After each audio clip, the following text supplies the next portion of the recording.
So what is regenerative braking and how does it work? Well, the technically correct explanation is a little bit complex. I mean, we're talking about electromagnetic induction, Faraday's laws, electromagnetic fields, copper coils, magnetic flux, and so on.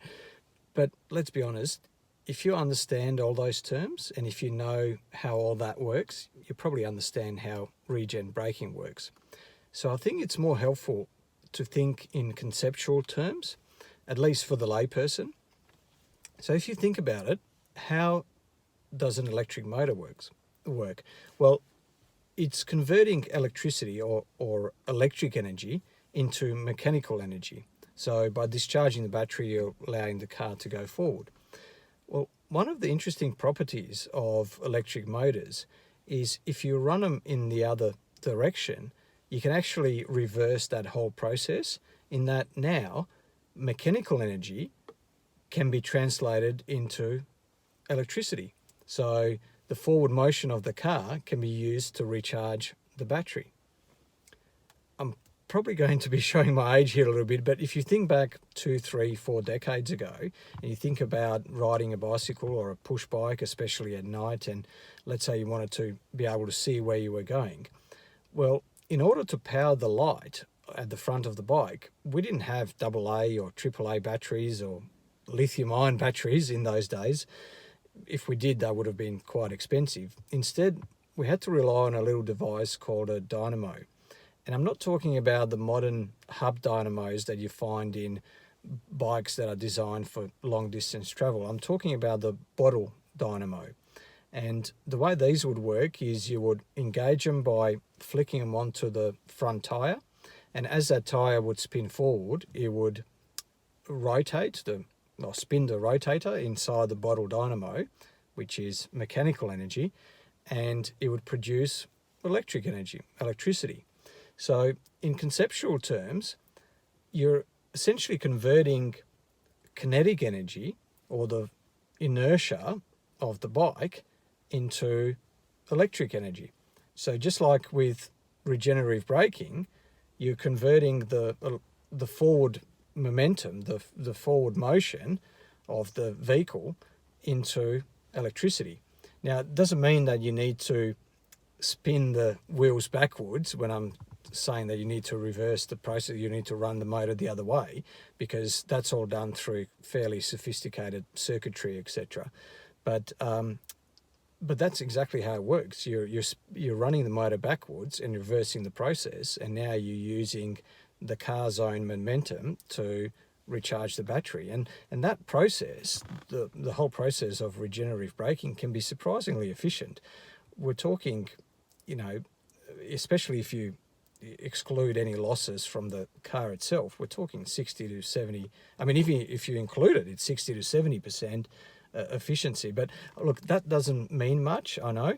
I think it's probably more helpful to think of the effectiveness rather than the efficiency of regenerative braking. And by effectiveness, I mean, how effective is the regen braking feature in adding range to my vehicle? So as a result of having regen braking, how much further can I go with the car? And look, the answer to that is it really depends on a number of factors, but as a general rough rule of thumb, it can be anywhere from 10 to 30%, and it's not unreasonable to expect 20% extra range as a result of regen braking. That's probably why every manufacturer and pretty much every hybrid electric vehicle or every battery electric vehicle utilizes regen braking, because 20% is not immaterial. That's for sure, especially in today's day and age, when the range of batteries isn't obviously as big as it's hopefully going to be 5 or 10 years from now. So I know that wasn't a technically correct explanation, as I said, but helpful nonetheless, I think, and hopefully you got some value out of that explanation.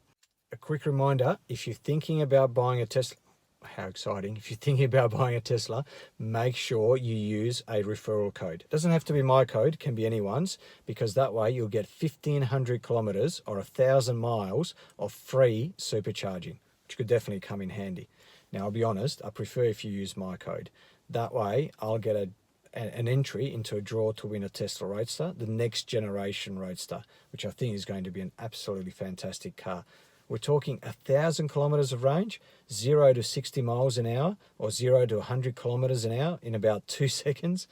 The Founder Series will have cold gas thrusters, so I think it's going to be absolutely phenomenal.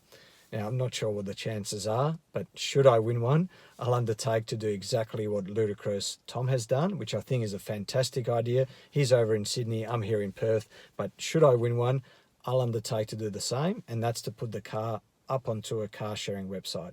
That way anyone can rent the car for a few days, take it for a spin, experience this groundbreaking technology for themselves. So I'll include the referral link or the referral code in the description or the comment section down below this video. So look out for it there. Feel free to share it with anyone else that you know, and feel free to share this video with anyone that you think may get some value out of it.